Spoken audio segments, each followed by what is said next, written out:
wal muslimat rahimani Allah rahimakum hadirin hadirat jamaah masjid Al-Fatah yang mudah-mudahan dirahmati Allah Subhanahu wa taala. Kita awali dengan memanjatkan puji syukur kita pada Allah Subhanahu wa taala yang telah memberikan taufik serta hidayahnya kepada kita sekalian, sehingga dengan taufik dan hidayahnya maka kita ringan melangkahkan kaki kita untuk menuju ke masjid di dalam menjalankan perintah Allah Subhanahu wa taala berupa salat maghrib berjamaah dan dilanjutkan dengan kita thalabul ilmi, yang mudah-mudahan dengan thalabul ilmi ini itu akan menjadi wasilah kita untuk bisa mendapatkan surga dari Allah Subhanahu wa taala. Salawat serta salam tak lupa kita sampaikan kepada Nabi kita Nabi Muhammad SAW beserta para keluarganya, para sahabatnya, para pengikutnya yang senantiasa istiqomah, konsekuen dan konsisten di dalam menjalankan sunnah-sunnahnya. Ma'asyiral muslimin rahimahullah, satu hadis yang disampaikan dalam riwayat Imam Bukhari, qala Ali radhiyallahu anhu. Ali radhiyallahu anhu mengatakan, haditsun nasa bima ya'rifun aturiduna ayyukadzaballahu wa ayyukadzaballahu wa rasuluh. Ali radhiyallahu anhu mengatakan, haditsun nas, sampaikanlah kepada manusia, ceritakanlah kepada manusia bima ya'rifun, dengan apa yang mereka pahami. Jadi kalau kita menyampaikan sesuatu, maka adalah kita sampaikan dengan apa yang mudah mereka pahami. Aturiduna ayyukadzaballahu wa rasuluh. Apakah kalian menginginkan dengan mereka tidak paham mereka akan mendustakan Allah dan Rasulnya? Dia tidak percaya pada Allah dan Rasulnya. Hadis ini merupakan hadis yang masuk kepada bagian yang berkenaan dengan bab orang-orang yang mengingkari asma'ullah dan sifat-sifat Allah.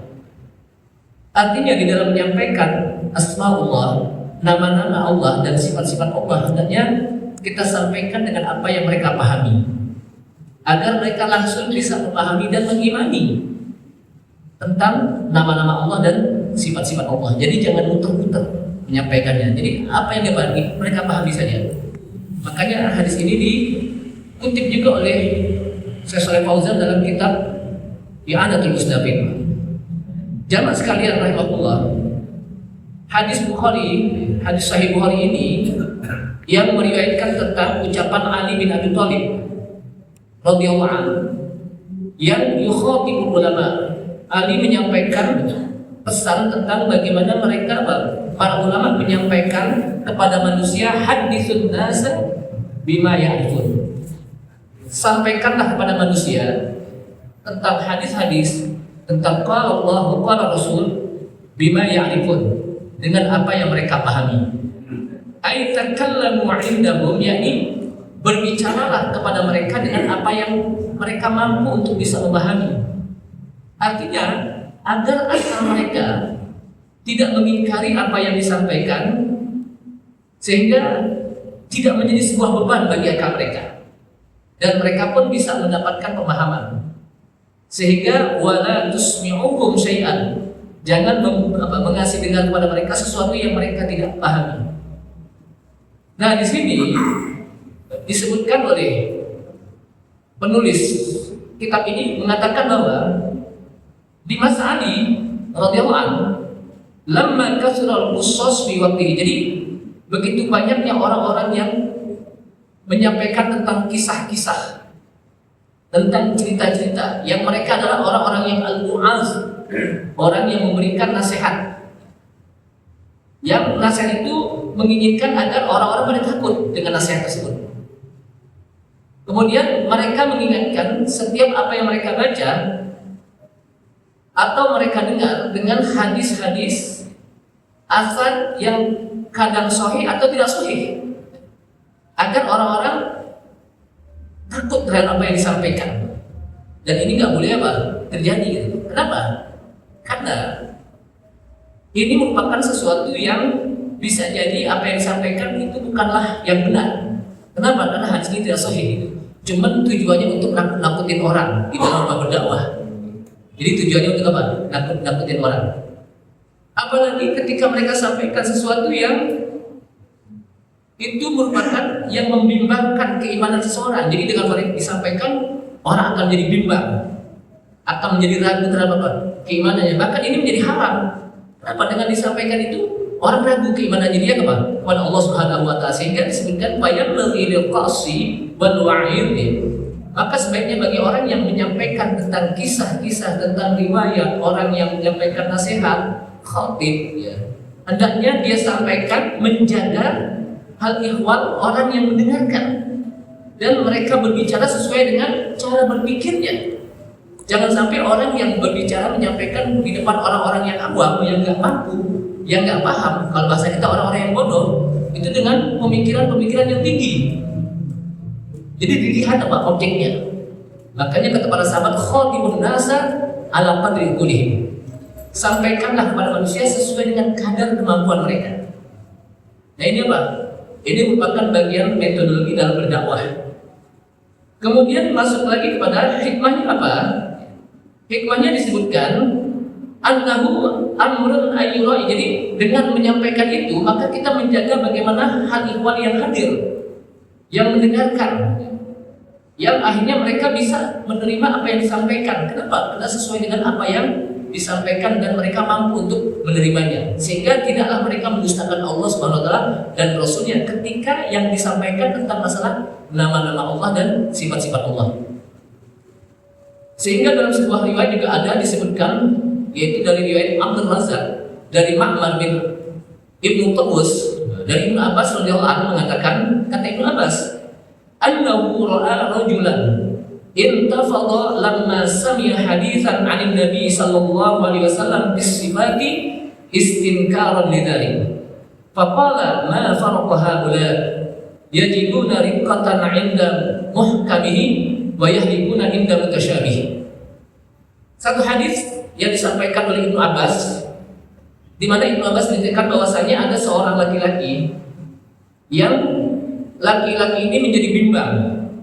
Menjadi apa? Bimbang ketika dia mendengar hadis dari Nabi Sallallahu Alaihi Wasallam di dalam menyampaikan tentang sifat-sifat Allah dengan nama-nama Allah, sehingga karena dia bimbang, istinkaran lidzalik, dia pun mengingkari tentang apa? Sifat-sifat Allah dan nama-nama Allah. Kemudian mana farqaha orang tersebut nggak takut, yang menyampaikan itu nggak takut. Kenapa? Yajiduna riqqatan 'inda muhkamah wa yahlikuna 'inda mutasyabih.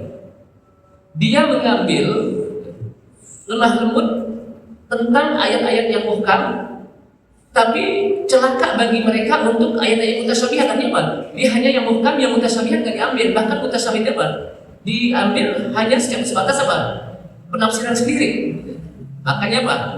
Maka kita harus perlu dulu di sini tentang apa itu ayat-ayat mutasyabihat dan apa itu ayat-ayat yang muhkamat.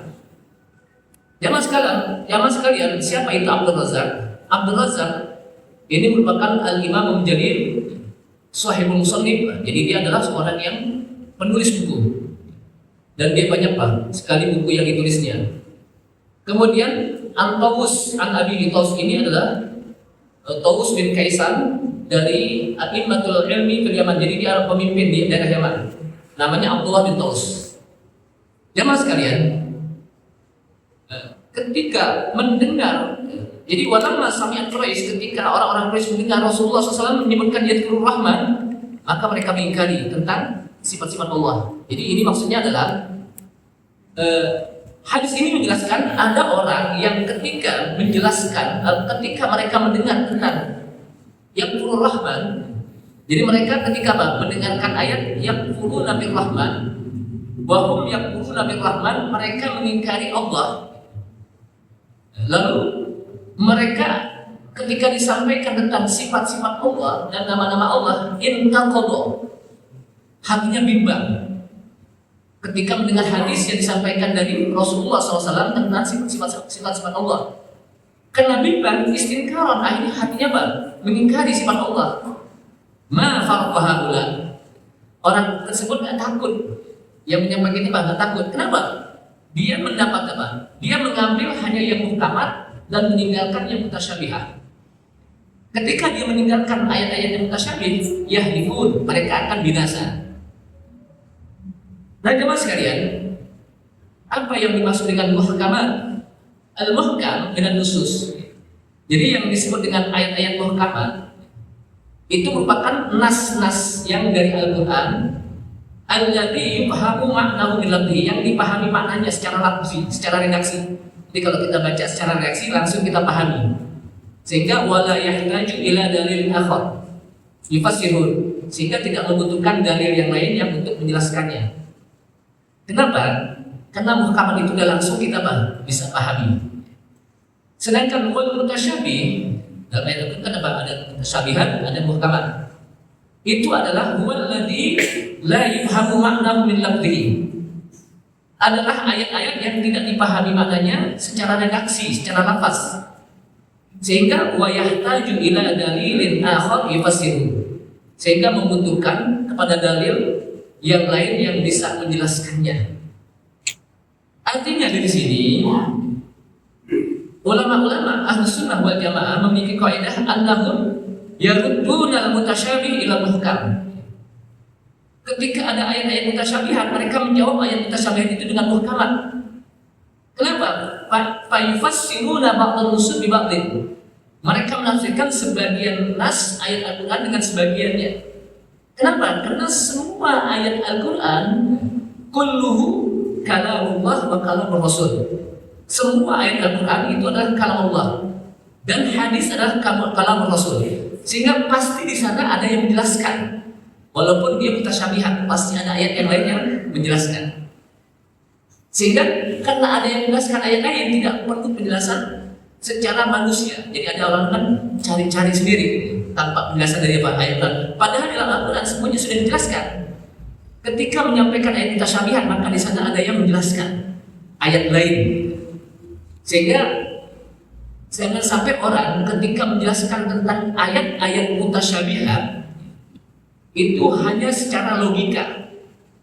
Seperti umpamanya ketika dia memahami hadis tentang nazala rabbuna azza wa jalla ila samai dunya, Rabb kami turun ke langit dunia pada saat sepertiga malam terakhir. Lalu dia berpikir kalau di situ turun dong. Jadi dia berlogika. Jadi apa? Dia berlogika. Lalu bagaimana turunnya Allah? Nah, kita kan di Indonesia, malam kita di malam yang lain berbeda, sehingga kalau disuruh sini apa malam berarti Allah turun di sini. Di sana siang, besok sudah lagi, jadi berganti-gantian dong. Ini kan berlogika. Sehingga di dalam memahami ayat mutasyabihat itu jangan pakai logika. Kenapa? Karena pasti ayat ini, hadis ini dijelaskan oleh ayat lain atau hadis lain. Jangan dengan penafsiran logika kita. Kenapa? Karena ini hal yang berkenaan dengan asmaullah dan sifat-sifat Allah. Kenapa? Karena yang tahu tentang nama-nama Allah dan sifat-sifat Allah Subhanahu wa Ta'ala itu adalah Allah Subhanahu wa Ta'ala. Setelah Allah Subhanahu wa Ta'ala yang tahu tentang nama-namanya dan sifat-sifatnya, Nabi kita Nabi Muhammad SAW yang tahu. Karena Nabi SAW diajarkan oleh Allah Subhanahu wa Ta'ala. Manusia nggak ada yang tahu kecuali dengan dalil ayat Al-Quran dan hadis. Jadi nggak boleh kita ketika menafsirkan ayat-ayat Al-Quran, apalagi yang berhubungan dengan ayat-ayat yang mutasyabihat, yang memerlukan dalil yang lain yang yufassiruhu, ditafsirkan dengan ayat lain, itu dengan keinginan kita, dengan logika kita, dengan rasio kita. Sehingga banyak pertanyaan, kalau itu begini dong, kalau itu begini dong, itu seperti Ar-Rahmanu 'alal 'arsy istawa, Allah berada di atas. Kalau itu Allah begini dong, kayak manusia dong, duduk di atas kursi kayak aja. Itu kan berlogika. Makanya Allah Subhanahu wa Ta'ala menjelaskan dalam ayat Al-Quran, "Walladzi anzala 'alaikal kitaba minhu ayatun muhkamatun hunna ummul kitabi wa ukhra mutasyabihat. فَأَمَّا الَّذِينَ فِي قُلُوبِهِمْ زَيْغٌ فَيَتَّبِعُونَ مَا تَشَابَهَ مِنْهُ ابْتِغَاءَ الْفِتْنَةِ وَابْتِغَاءَ تَأْوِيلِهِ وَمَا يَعْلَمُ تَأْوِيلَهُ إِلَّا اللَّهُ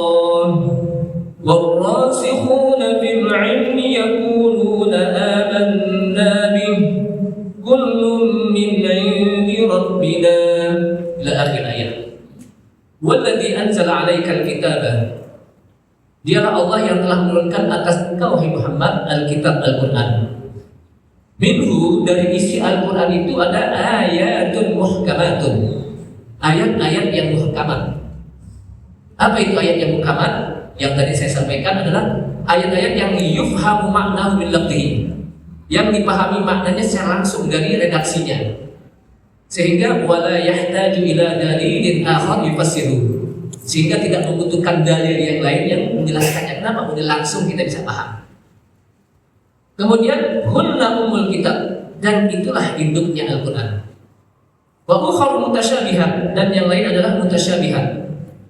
Apa itu mutasyabihat? Ayat-ayat yang alladzi la yufhamu ma'nahu min lafzihi, ayat-ayat yang tidak bisa langsung kita pahami maknanya secara redaksi, sehingga wa yahtaju ila dalilin akhar yufassiru, sehingga membutuhkan dalil yang lain yang perlu dijelaskan dengan tafsir Al-Qur'an. Tentunya ada Al-Qur'an lain yang menjelaskan tentang ayat ini. Kenapa? Karena Al-Qur'an secara keseluruhan itu merupakan kalamullah yang tidak saling bertabrakan. Law kana min indillahi lawajadu fihi ikhtilafan katsiran.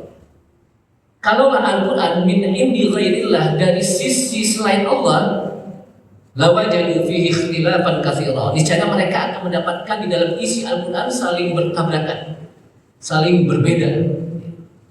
Lawajadu fihi ikhtilafan katsiran, saling perselisihan di antara ayat yang satu dengan ayat yang lain, antara surat yang satu dengan surat yang lain. Kalau dia bukan dari sisi Allah Subhanahu wa taala, pasti sana terjadi kontroversi. Tapi karena ayat Al-Qur'an seluruhnya adalah kalamullah, maka saling mendukung dan saling melengkapi, saling menjelaskan. Dan ayat mutasyabihat pasti dijelaskan dengan ayat yang lain. Jamaah sekalian, kemudian fa'ammal ladzina fi qulubihim zaygun, adapun orang-orang yang di hati mereka ada zaid. Zaid apa? Menyimpang. Zaid apa? Ini menyimpang. Fayattabi'una ma tasyabaha minhu ibtigha'a fitnah wa ibtigha'a ta'wilih. Mereka akan mengikuti apa-apa yang samar-samar sehingga mencari sebuah fitnah. Wa ibtigha'a ta'wilih, lalu mencari-cari takwil, nyari-nyari penjelasan sendiri. Kalau bahasa kita apa? Kalau bahasa saya itu Pak, dia akan nyari penjelasan sendiri, nyari sendiri, dengan logikanya kah, atau dengan akalnya kah, atau rasionya kah, gitu. Untuk mencari apa? Penjelasan dari ayat tersebut. Padahal ketika kita memahami tentang ayat Al-Quran dan hadis Rasulullah SAW, maka kita harus apa? Mengetahui apa? Bahwa itu pasti Allah Subhanahu wa taala jelaskan dan akal nggak mampu untuk menjelaskan. Jadi kita nggak boleh berandai-andai di dalam memahami sifat-sifat Allah. Mungkin begini kali tentang sifat Allah, nggak boleh. Mungkin begini gitu. Itu namanya mengandai-andai, tapi harus dengan dalil. Apalagi ini yang berkenaan dengan masalah-masalah Allah, sifat Allah dan nama-nama Allah. Jadi harus dengan apa? Bidalil. Nah di sini wa ma ya'lamu ta'wilahu illallah, dan tidak ada yang mengetahui tentang takwilnya kecuali Allah. Jadi apa? Mencari-cari takwil, mencari ada penafsiran. Takwil itu bisa diartikan tafsir. Jadi tafsir, makanya Ibnu Abbas ketika pada saat masih bayi, beliau didoakan oleh Rasulullah SAW satu doa yang Allahumma faqihu fid-din wa 'allimhu fit-ta'wil. Ini doa Rasulullah SAW kepada Ibnu Abbas yang masih bayi saat itu. Ya Allah, faqihu fid-din, berilah Ibnu Abbas yang masih kecil pemahaman agama yang mendalam. Wa 'allimhu fit-ta'wil, dan ajarkan dia ilmu ta'wil, maksudnya ilmu tafsir. Maka Ibnu Abbas pun jadi orang yang memiliki bahrul ulum, keluasan ilmunya. Dan beliau juga termasuk apa? Minal mufassirin. Dia termasuk daripada mufassirin di antara kalangan sahabat. Jadi kalau sahabat yang berkenaan dengan Al-Quran, maka mereka akan bertanya kepada Ibnu Abbas. Maka ada satu buku tafsir tafsirul Mikbas fi tafsir Ibnu Abbas. Jadi al-Mikbas fi tafsir Ibnu Abbas itu semuanya berkenaan dengan apa? Tafsir Ibnu Abbas. Ada lagi takwil itu adalah sarful lafzi ila maknan akhar, memalingkan lafaz kepada yang lain. Ketika disebutkan yadullah, tangan Allah, maka kata-kata tangan itu dipalingkan dengan yang lain. Dengan apa? Yadullah ini maksudnya kekuasaan Allah, karena kekuasaan itu biasanya dengan apa? Tangan. Itu namanya takwil, tafsir. Nah, kemudian kan seperti ar-Rahmanu 'alal arsy istawa. Allah itu di atas arsy istaula 'alal arsy istawa. Istawa berarti istaula. Istaula itu ini kekuasaannya sampai ke langit. Jadi dipalingkan kata-kata apa? Istawa dengan istaula. Dan itu yang disebut apa? Takwil. Padahal disebutkan wa ma ya'lamu ta'wilahu illallah. Dan tidaklah yang mengetahui takwil kecuali hanya Allah tentang masalah ini. Kemudian warasikhuna fil ilmi, dan orang-orang yang rasikhun, orang-orang yang memiliki kedalaman ilmu. Para sahabat itu mereka dikenal dengan ar-rasikhuna fil ilmi. Orang-orang yang memiliki kedalaman di dalam ilmu, yaquluna, mereka mengatakan amanna bih, kami beriman dengan ayat tersebut. Kullum min indi rabbina, masing-masing semuanya itu dari sisi Rabb kami, semuanya itu ayat Allah, kami beriman semuanya. Karena itu apa? Kalamullah. Jadi apa yang diucapkan oleh Allah Subhanahu wa taala di dalam Al-Qur'an, beriman secara tekstual. Jamaah sekalian, nah di sini kalau begitu, ketika menyebutkan tentang mutasyabih, kita lihat di dalam ayat Al-Quran kan ada yang namanya ayat-ayat yang nasikh dan mansukh, ayat-ayat yang mutlak dan muqayyad, ada yang 'am dan khas, ada yang mujmal dan mubayyin. Jadi ini kalau kita belajar tafsir, ada yang dikenal dengan ilmu nasikh dan mansukh. Ada ayat-ayat yang menasakh, menghapus, dan ayat-ayat yang dihapus. Nah, kalau kita hanya memahami ayat yang yang dimansuh, kita hanya itu saja, maka kita akan tidak utuh di dalam memahami Al-Quran. Seperti umpamanya gini, di dalam ayat Al-Quran ada ayat yang ya ayyuhalladzina amanu la taqrabus sholata wa antum sukara hatta ta'lamu ma taquluna wa la junuban illa 'abiri sabilin hatta taghtasilu. Ila akhir ayat ini, panjang ayatnya. Yang kita ambil di depan ayat ini, ya ayyuhalladzina amanu, hai orang-orang yang beriman, la taqrabus sholata wa antum sukara, janganlah kalian mendekati sholat, melaksanakan sholat wa antum sukara, padahal kalian dalam keadaan mabuk, hatta ta'lamu ma taqulun, sampai kalian tahu, paham apa yang kalian baca. Kalau dilihat dari ayat ini berarti apa? Ayat ini membolehkan kita mabuk, yang penting kalau lagi sholat jangan apa? Jangan mabuk, kan begitu? Bisa dipahami kayak ini. Ya ayyuhalladzina amanu la taqrabus sholata wa antum sukara. Hai orang-orang yang beriman, janganlah kalian mendekati sholat, maksudnya melaksanakan sholat wa antum sukara, padahal kalian dalam keadaan mabuk. Hatta ta'lamu ma taqulun, sampai kalian paham apa yang kalian baca. Artinya kalau kita mau sholat jangan mabuk. Nah, nanti kalian akan baca nggak paham yang dibaca. Kecuali kalau Anda tidak mau sholat, Anda boleh mabuk. Dan itu kenapa? Karena dilihat dari ayat ini, la taqrabus sholat. Nah, ayat ini kan dimaksud dengan ayat yang lain. Ketika Allah apa?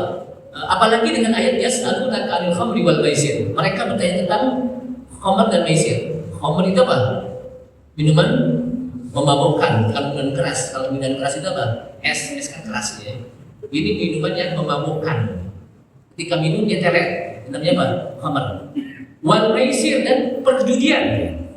Kul yas'alunaka 'anil khamri wal maisir qul fihi ma ismun kabir. Katakanlah di dalam keduanya, baik minuman keras, khamr ya, minuman memabukkan, dan perjudian dan judi, fihi ma ismun kabir, dia ada dosa yang besar, wa manafi'u linnas, tapi juga ada manfaatnya bagi manusia. Wa ismuhu ma akbar min naf'ihima, dan manfaat apa? Dosanya, bahayanya itu lebih besar daripada apa? Manfaatnya. Kalau dilihat dari ayat ini, Kan berarti kalau itu boleh deh kita minum deh, kenapa? Hanya sekedar ngambil manfaatnya. Kan gitu, bahaya ya kita sampaikan.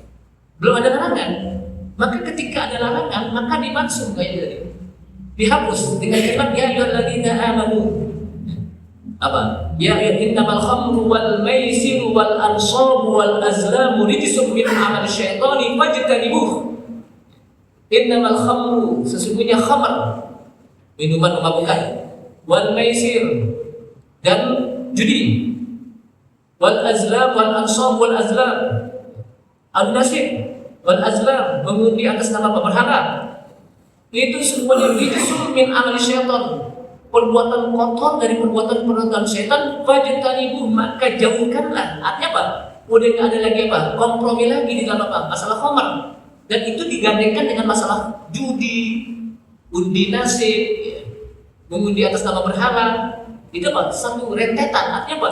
Semua itu sama dosanya. Menjelaskan apa? Semuanya sama.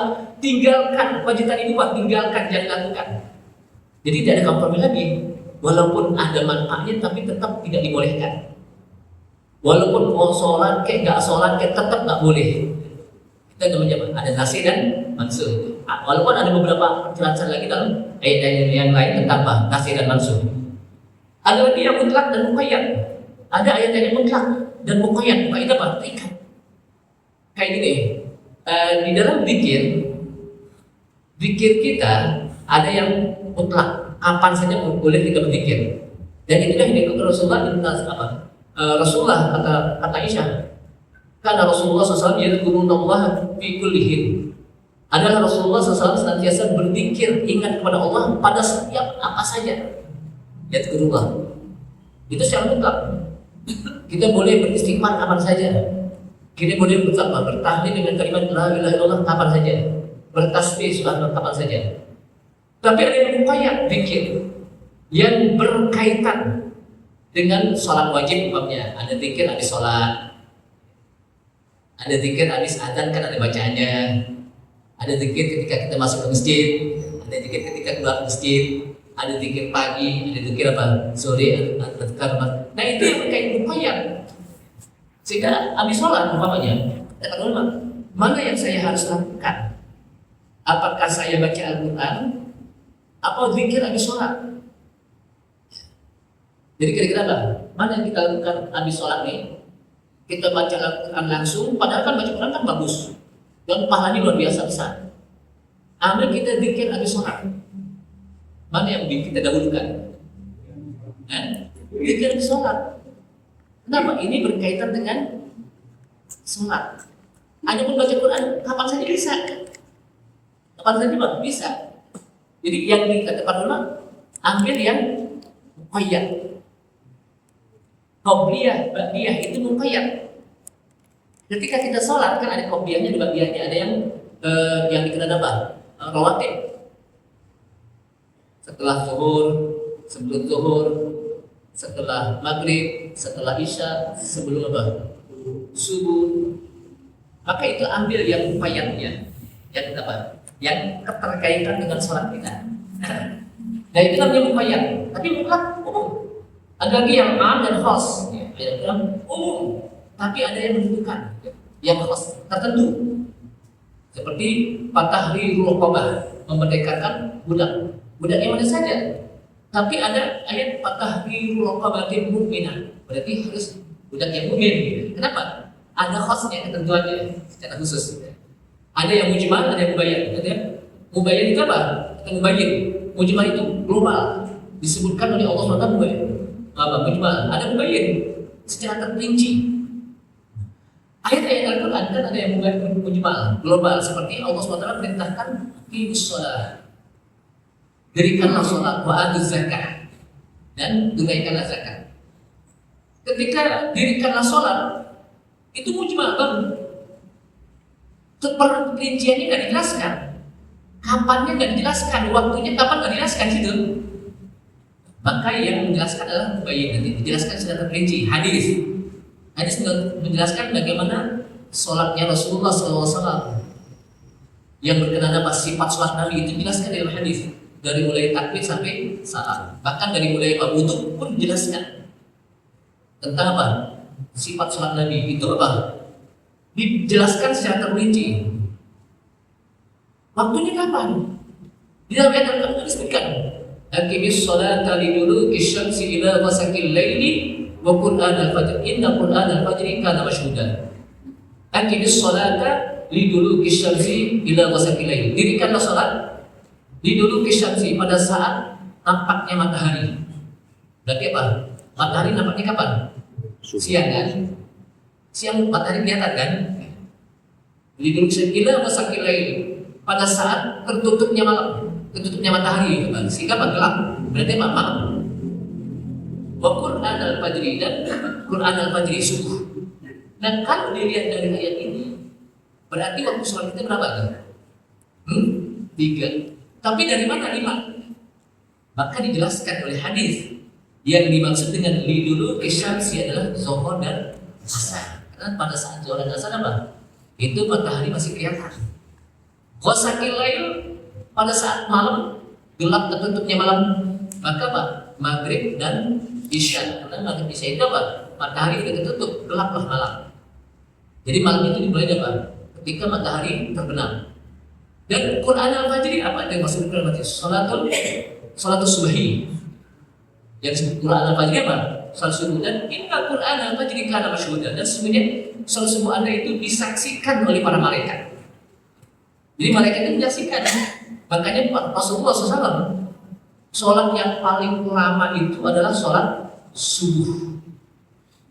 Kenapa? Karena saat dia sholat subuh, para malaikat itu menyaksikan. Dan itu disebutkan juga pada saat itulah malaikat bergantian. Malaikat malam dengan malaikat siang bergantian.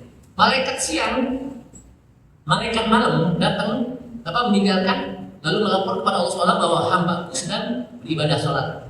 Malaikat siang menyaksikan bahwa dia datang sedang sholat malam tersebut. Makanya apa? Inna Qur'an al-Fajri kana masyhuda. Dan itulah artinya bahwa baik ayat mutasyabihat maupun muhkamat itu semuanya kalamullah yang berkenaan dengan nama-nama Allah dan sifat-sifat Allah. Pasti di sana Allah SWT sudah menjelaskan di dalam Al-Quran. Pasti Rasulullah SAW juga menjelaskan dalam hadisnya. Sehingga tidaklah manusia tidak boleh untuk menafsir-nafsirkan sendiri, menjelaskan sendiri secara logika dia, secara rasio dia, secara berandai-andai. Kali sifat Allah kayak gini, kali itu nggak boleh itu. Kadang-kadang orang kan udah pakai kali-kali aja. Kalau bahasa apa? Kali begini kan itu nggak boleh. Kenapa? Karena yang tahu betul tentang sifat Allah dan nama-nama Allah adalah Allah. Karena banyak sekarang ini orang yang berandai-andai ketika menjelaskan tentang nama-nama Allah dan sifat-sifat Allah. Kalau Allah turun di sepertiga malam di Indonesia, di sana masih siang nggak turun dong? Nah, nanti kalau Indonesia itu apa? Indonesia siang, sana malam bergantian sana. Jadi kapan baliknya lagi ke arah segitu? Nah, akhirnya berandai-andai, dan inilah yang menjadikan orang itu, makanya ayat hadis tadi disebutkan bimbang, keimanan sholatnya apa? Bimbang. Dan akhirnya mereka mendustakan Allah dan Rasulnya. Kadzdzabullah wa Rasuluh.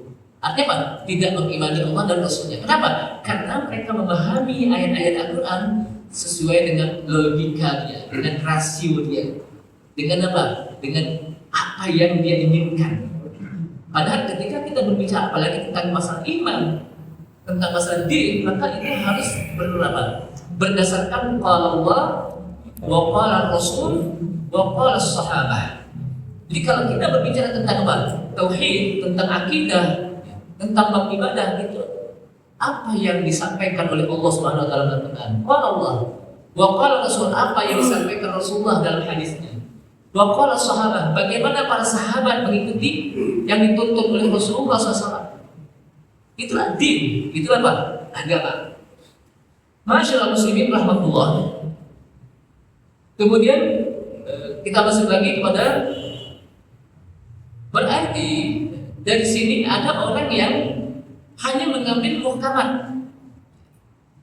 Jadi apa? Di sini disebutkan yajiduna riqqata inda muhkamihi. Jadi mereka hanya mengambil dari sisi ayat muhkamat, anna ayat sifat dalam muhkamat, wa laysa minal mutasyabihat, dan dia tidak mengambil dari mutasyabihat. Dan jawabannya adalah wa fi hadza raddun ala ahli dhalal.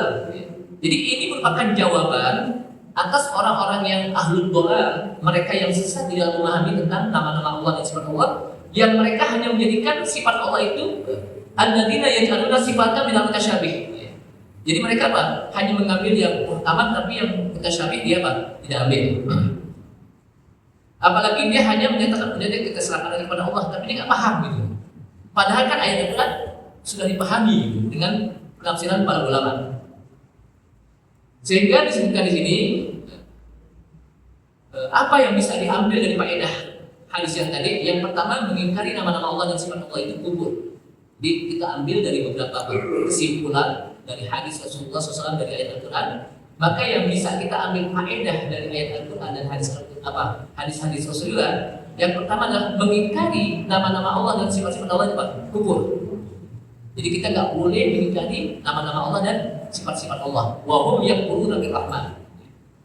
Kemudian faedah yang kedua adalah hendaknya kita menyampaikan, bercerita apalagi dengan anak kita sesuai dengan kemampuan apa yang mereka pahami. Bahkan anak kita masih kecil, kita ajarkan yang tinggi-tinggi dan dia tidak mampu untuk mencernanya. Dia tidak mampu untuk mencernanya. Maka tadriji disebutkan oleh para ulama. Talabut tadriji, tadriji itu apa? Bertahap. Ada skala prioritas di dalam menyampaikan mendidik anak kita, menyampaikan orang-orang yang pemahamannya sampai di situ. Jangan yang tinggi-tinggi sehingga mereka bingung mana yang harus ada. Apalagi sekarang ini kan banyak ada orang lebih banyak ngajinya sama YouTube, YouTube, sama Instagram ketimbang sama Ustaz. Sehingga banyak yang bingung kan. Soalnya mana yang benar yang saya harus ambil berapa? Yang satu begini, udah itu ambil aja tanpa semua ini, kan guru itu di situ. Akhirnya kenapa? Dia paling nggak mau ngaji secara face to face, talaki. Secara face to face talaki. Makanya keberkahan itu beda dengan orang dulu. Imam Bukhari dibuat hadis apa? Ulama-ulama ratusan hadis, ribuan hadis mereka Imam Ahmad 1 juta hadis Kenapa? Mereka mendatangkan ilmu. Mestinya kan orang sekarang lebih ahli. Kenapa? Karena ketika dia pencet buka Google aja langsung keluar hadis. Nggak perlu cari lagi. Mesti lebih ahli. Tapi kenapa? Mereka tidak hafal, mereka juga tidak mengamalkan keberkahan ilmu. Jadi ilmu itu harus didatangkan. Jadi ilmu itu kita datangin, bukan kita bukan ilmu datangin kita, tapi kita datangin ilmu. Kita datangin ilmu. Jemaah sekalian, jadi kalau kita mendatangi ilmu, maka kita akan mendapatkan ilmu yang berkah. Tapi kalau ilmu yang datangin kita, duduk di rumah, di tempat tidur, tinggal buka YouTube aja udah, tinggal aja di situ. Akhirnya lama-lama bingung, kenapa dibuka pencet ini Ustaz kok ngomongnya kayak gini, dipencet lagi yang lain kok begini nih. Yang akhirnya itu bingungan, dia mau apa? Dia mau dengan siapa dia akan mengambil faedah ilmu tersebut, memahami itu. Kenapa? Karena beda-beda. Apalagi sekarang ini yang kamu YouTube dengan berbagai macam model ustaz penyampainya, dengan berbagai paham itu orang bingung gitu kan. Tapi kalau kita tidak menentukan ustaz yang mana, apalagi kita campur aduk, gaduh-gaduh. Kalau gaduh-gaduh saya enak campur-campuran. Kalau ustaz kita kebingungan, maka perlu ada yang betul-betul kita gaji duduk dan dengan pakai kitab. Jadi bukan hanya sekedar ceramah. Saya sering katakan, kalau kita ngaji itu ada yang kita kaji. Makanya orang dulu kenapa disebut ngaji? Karena ada yang dikaji kitabnya. Kalau ceramah itu bisa aja dia berandai-andai, berinovasi, berkreasi, menurut ini, tapi tidak ada rujukannya. Tapi kalau kita ngaji, maka kita ada rujukannya dengan kitab. Ini menurut sahabat begini, menurut para tabi'in begini, menurut hadis Rasulullah begini, dan hadisnya seperti ini. Jadi ada yang bisa diberikan jawaban. Itulah yang sebetulnya ilmiah. Jadi ilmiah itu yang ada rujukannya, yang ada referensinya, yang ada daftar pustakanya. Bukan yang hanya sekedar ngomong begini. Ketika ditanya itu dari mana?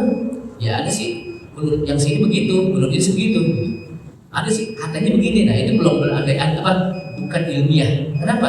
Karena tidak ada rujukan yang disampaikan. Nah oleh karena itulah jemaah sekalian, dengan kita duduk ngaji di sini, mudah-mudahan ini menjadikan betul-betul kita ilmu secara mantap. Kenapa? Karena yang kita ambil langsung dari Al-Quran, hadis, dan bagaimana para sahabat Rasulullah SAW menjelaskannya di dalam apa? Hadis tersebut. Wallahu a'lam bishawab. Ini saja, mudah-mudahan bermanfaat apa yang saya sampaikan. Kayaknya udah waktu Isya dan kita harus menghormati waktu Isya, dan mudah-mudahan Allah Subhanahu wa taala menerima iman dan Islam kita, dan kita mati dalam keadaan iman dan Islam, dan mudah-mudahan dengan iman dan Islam kita Allah Subhanahu wa taala masukkan kita ke dalam surganya. Kita tutup subhanallah, asyhadu an la ilaha illa anta, astaghfiruka wa atubu ilaik. Assalamualaikum warahmatullahi wabarakatuh.